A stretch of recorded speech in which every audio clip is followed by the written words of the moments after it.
घरमा आगो लाएर के पायो बाबु के भयो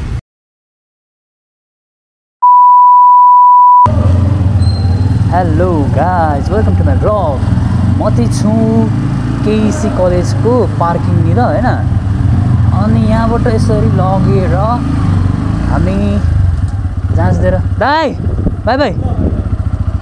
हामी चाहिँ कहाँ लाग्दैछौँ भने अब भर्खर साथी कस्तो भयो जाँच कस्तो भयो ल बस ल camera ready camera ready guys यस्तो भइरहेछ कि आज त हाम्रो बोर्ड एक्जाम चलिरहेछ अनि हाम्रो चाहिँ यहाँ सेन्टर कालीमाटी परेको छ नि त अनि कुरा के छ भन्दै कालीमाटीनिरै अलिकति बल्खुनिर चाहिँ हाम्रो यहाँ राप्रपाका दाइहरूले मिलेर यसो आन्दोलन गर्दै हुँदो रहेछ अस्तिको आन्दोलन त देखियो होइन 15 गतेको आन्दोलन कस्तो थियो भनेर हो अब त्यस्तै केही तमक झमक छ कि भनेर एकछिन साइट सिइङ गर्न भनेर we are heading towards Balkhu let's see guys अब केही पट्याङ रहेछ भने यहाँ सबै साथीहरू चाहिँ यहाँ गाडी कुरै बस्नुहुँदैछ ल गाइज जाम बल्ल खुल्यो होइन उहाँ हेर्न सक्नुहुन्छ तपाईँहरूले उहाँ हेर्नु न ट्राफिक सारहरू उहाँहरूलाई नि गाह्रो छ हौ जिन्दगी त्यही भएर के हेर्नु उतानिर पुलिसहरू हुनुहुन्छ सो बल्खु एरिया एकदमै धेरै तनावग्रस्त छ जस्तो मलाई लागिरहेछ है आज त जाँच थियो अनि म चाहिँ जस्तै 1 बजेदेखि जाँच हो क्या अब यिनीहरूको पारा जे नि हुनसक्छ होइन तोडफोड यताउति अगाडिदेखि सुरु रहेछ भने त मलाई त झ्याउनी भयो होइन टाइममा नपुगेला भन्ने चाहिँ साह्रै ठुलै डर थियो मलाई त्यही भएर हामी अलिक चाँडै निस्क्यौँ तर खासै त्यसको केही पनि रहेन रहेछ त्यही भएर हामी टाइममा चाहिँ पुग्यौँ टाइममा त भनेको अगाडि टन्नै अगाडि निस्किएको थियो अनि खासै त्यस्तो समस्या चाहिँ परेन अब चाहिँ गएर एकछिन रमिता हेर्दैौँ न होइन रमिता इन द सेन्स तर अस्ति जे गऱ्यो त्यो साह्रै नराम्रो काम गऱ्यो क्या मान्छे घरलाई आगो लगाइदिएछ यार मान्छे मारेछ यार त्यस्तो गर्न भएन भने ठिक छ आफ्नो ठाउँबाट केही कुरा चित्त बुझेन ठिक छ गाइस तपाईँहरूले देख्दै हुनुहुन्छ ऊ पानीको फोहरा फाल्ने मेसिन यो गाडी फर्केर आयो त रसिद यो त फर्केर आयो त गाडी त होइन अब आफ्नो एउटा कुनै यो व्यवस्थाप्रति चित्त बुझेन ठिक छ प्रोटेस्ट गर्न त पाइयो त होइन तर प्रोटेस्ट गर्दा पनि एउटा आफ्नो एउटा लिमिट हुन्छ होइन एउटा मर्यादा हुन्छ त्यसमा बसेर गऱ्यो भने चाहिँ सबैको लागि राम्रो हुन्छ जस्तो लाग्छ अब प्रोटेस्ट गरेर के लागि प्रोटेस्ट गरेको थियो त्यो भन्दा पनि त्यो माहौल चाहिँ त्यो भिड अरू नैतिर केन्द्रित भयो भने त खासै राम्रो नतिजा त्यसले त ल्याउँदैन त्यही भएर चित्त नबुझेको कुराको लागि भनेर प्रोटेस्ट गर्न चाहिँ पाइयो तर आफ्नो एउटा मर्यादाभित्र चाहिँ बस्नुपर्छ इट्स भेरी इम्पोर्टेन्ट है त लगाइ चाहिँ तपाईँहरूले देख्न सक्नुहुन्छ सुरक्षाकर्मी दाइहरू उहाँहरू चाहिँ बिहान आउँदा पनि यस्तै अवस्थामा हुनुहुन्छ हेर्नु न साइडमा पुलिस लगाइ हामी आइपुगेका छौँ बल्खु हामी ठ्याक्कै यतिखेर बल्खुमा छौँ ल रसिल अब गोली खान रेडी होइन यहाँ त गोली खाइन्छ नि त फेरि कुन बेला कसले आएर गोली ठेक्छ खानी हुँदैन यार गाइज ल हामी छौँ तपाईँहरूलाई हामी देखाइरहेका छौँ यो बल्खुमा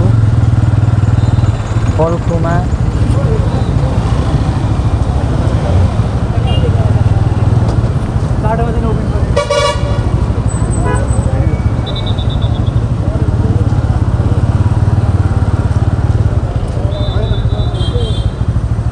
ओपन गाइज हामी चाहिँ ठ्याक्कै यहाँ बल्खुमा छौँ होइन यहाँ अब एकछिन बस्ने कि नबस्ने भन्ने चाहिँ एकदम विवादित कुरा हो क्या यहाँ ड्याङ्गै लाएर गोली हान्देला है ब्याट लाएर गोली हान्देला अनि अस्ति सबिन मर्छ अहिले सबिन ढुङ्गल भयो भनेर गाह्रो पऱ्यो त होइन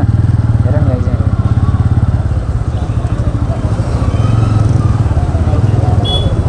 हामी छौँ बल्खु एरिया तर अस्तिको जस्तो त खासै ठुलो भयङ्कर रूप चाहिँ लिएको छैन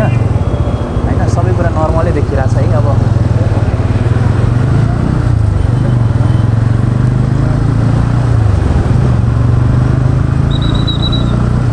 ल गाइज हामी बल्खुलाई बाई बाई भनेर लागिसकेका छौँ तपाईँहरू देख्न सक्नुहुन्छ सुरक्षाकर्मी दाइहरू बाफ्रे धेरै हुनुहुन्छ यार गाह्रो छ उहाँहरूलाई गाइज हामी चाहिँ यतिखेर कहाँसम्म बस्यो अस्तिको कति लगाएर अस्तिको तिनकुनेमा ड्याङ ड्याङ ड्याङ गोली होइन अनि हाम्रो सबिन महर्जनलाई पनि गोली लाग्यो अनि त्यो दुईजना दिदी दाजुबहिनी थियो नि उहाँहरूलाई पनि लागेको थियो यहीवाला ठाउँ हो यो हामी ठ्याक्कै कोटेश्वरमा छौँ होइन अघि तपाईँलाई मैले देखाएँ नि अघि नै हामी चाहिँ बल्कुतिर गएको थियौँ बल्कु एरियामा नि यस्तै के छ कि भनेर यसो हेर्नुलाई भनेर गएको तर त्यस्तो केही पनि रहेन सुरक्षा एकदम राम्रो गरेको थिएँ सुरक्षाकर्मी हुन त अस्ति पनि हुन्थ्यो सुरक्षाकर्मी दाइहरूले के गर्नुभयो जस्तो ब्याक लागिरहेको मान्छेहरूलाई नै डङ डङ डङ हानेर उडाइदिनु भयो त्यही भएर सो दुइटै पछिको धेरै गल्ती छ नि तपाईँहरूलाई के देख्न आँटेको भने यो कोटेश्वरमा चाहिँ यो पालहरूको सेन्टर हो क्या किन भने यसलाई भन त कोटेश्वरलाई होइन पालहरूको सेन्टर भन्छ कि किन भन त यो तिनकुने एरियालाई पाल पालै पाल्छ नि त सिसामा हेऱ्यो सिसामै पाल्छ सिसामा हेऱ्यो जहाँ हेऱ्यो त्यहीँ पाल्छ कि गाइसहरू म तपाईँहरूलाई I will be showing you the holes okay stay tuned ल गाइज हामी चाहिँ पाल निरीक्षण गर्दै हिँडेको थियौँ र पाल देखिसक्यो है तपाईँहरू देख्नु पाल यो घर हेर्नुहोस् त पाल यो बिचरा यो घरको के दोष थियो त यो घरको केही दोष थियो त तर साथीहरूले ड्याङ ड्याङ भएर यहाँ पाल हान्दै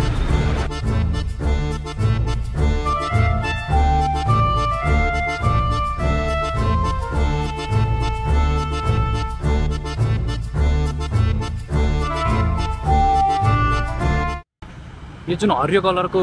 देखिरहनु भएको छ नि त्यो भनेको चाहिँ अस्तिको त्यो आगो लगाइदिएको थियो नि हो आगो लगाइदिएको एरिया हो त्यो घर आगो लगाइदिएको घर यसरी मर्मतको काम भइरहेको रहेछ है अहिले चाहिँ हामी ठ्याक्कै होइन तिनकुनेमा छौँ यो भनेको अस्तिको जुन चाहिँ 15 गते थियो नि 15 गते लडा सङ्ग्राम भएको त्यहीवाला ठाउँ हो क्या होइन अनि यहाँबाट तपाईँले अघि नै जुम गरेर देखाइसकेको छु होइन त्योवाला ठाउँमा आगो लगाइदिएको थियो मलाई एक कुरा चित्त बुझ्दैन क्या जस्तो मलाई के लाग्छ भने मान्छेलाई मलाई पनि कति कुरा चित्त बुझेन क्या यो देशको लागि अहिलेको एक्जिस्टिङ सरकारको कुरा मलाई पनि चित्त बुझेन होइन त्यो चित्त नबुझेर मान्छे रोडमा आयो प्रोटेस्ट गरे फाइन तर वे अफ प्रोटेस्टिङ पनि हुन्छ क्या जस्तो उनीहरूले जे एउटा म्यासेज दिन खोजेको थियो त्यो म्यासेज नदिकन उनीहरूको एक्टिभिटीले त्यो अरू नै कुरातिर डाइभर्ट भयो नि त्यो हुँदाखेरि उनीहरूको जुन उद्देश्य थियो त्यो पनि फुलफिल हुँदैन मान्छेले के दुःख पाए त्यो घरमा आगो लगाएर के पायो के भयो पाइँदैन नि केही मान्छे मरेको छ यहाँ त्यो पायो यसो गर्न पाइँदैन त्यो अर्को कुरा धेरै मान्छे निस्किएन जम्मा 4000 मान्छेसम्म निकाल्नु 4000 मान्छे आएको लागि पनि लाइक रोक्न सक्दैनौ भने गृहमन्त्री थियो के काम गर्नुहुन्छ हजुरले काम छैन भोलि योभन्दा बढी मान्छे निस्क्यो भने तपाईँको त के हुने त्यही भएर हाम्रो राज्य प्रशासन पनि कति ठाउँमा चुकेको छ कति मान्छे लाइक संलग्न सुत्त भएको छैन क्या त्यो यतिकै देखिन्छ क्या त्यो प्रोटेस्टमा संलग्न नभएको अथवा घर फर्किँदै गरेको त्यस्ता मान्छेहरूलाई पनि ताकि गोली हान्नु पऱ्यो नट नेसेसरी हान्नु पऱ्यो जरुर गर्नु थिएन ड्याङ ड्याङ बुलेट हानेको यार गोली हानेको मान्छेलाई मारेको छ त्यो गर्नु हुँदैन सो यसमा दुवै पक्षको गल्ती छ यस्तो काम गर्नु भएन होइन हो कि नसो के लाग्छ यस्तो काम गर्यो भने उनीहरूको जेवाला म्यासेज दिन खोजेको छ नि त्यो म्यासेजको मिस अर्को इन्टरप्रेट त्यो त मलाई कुनै पोइन्ट हामीलाई पनि यो सरकारको ठिक लागेको छैन नि त कुराहरू त हो कि ठिक लागेको छैन त्यही भएर राजा आउनु ए राजा आएर राम्रै हुन्छ कि म सोचा पुगिरहेको थिएँ क्या तर यो राजावादीहरूको अस्तिको त्यो गतिविधिबाट चाहिँ होइन तिम्रो राजा आयो नि केही नहुनु रहेछ जस्तो मलाई फिल भइसक्यो तिम्रो राजाले त्यही गर्न सिकाएर पठाएको होइन नि त हजुर कुन खाना भन त ए जुन जोगी आयो नि कानै चिरेका ल साथीले जुन जोगी आयो नि कानै चिरेका त्यो उखानलाई यसले भ्यालिड बनाइसकेको छ त्यो सो राज संस्था पनि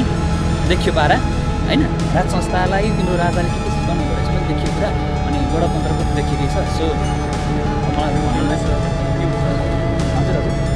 के हुन्छ कतिवटा आन्दोलन देखिरहेको छ होला त्यही त्यही भने यस्तो आन्दोलन गर्न पाइयो प्रोटेस्ट गर्न पाइयो my thing is just way of protest शान्तिपूर्वक हुनु पऱ्यो त्यहाँ हुँदै गयो त्यति घर आगो लगाइदिएछ मान्छेलाई मारेर छ त्यो हुनु भएन लगाइछ ल यति भन्दै अब हामी यो भ्लगलाई इन्ड गर्छौँ यो यतिकै बनेको भ्लग हो धेरै पछि मोटो भ्लग नि अलिअलि जोड्यो होइन तर आउँदै गर्दा एउटा इन्सिडेन्ट हो मैले खिच्नै पाइनँ म कुदाइरहेको थिएँ अगाडिको त्यो बाइकवालाले चाहिँ त्यो पछाडि सामान केही बोकिरहेको रहेछ क्या अनि त्यसको सामानले मेरो बाइकको ह्यान्डललाई तान्दियो झन्डै लड्यो यो क्यामेरा नि खस्यो सो हुन चाहिँ केही पनि भएन फाइन बस के भन्नु छ अन्तिममा by by by by Bye bye guys, keep supporting.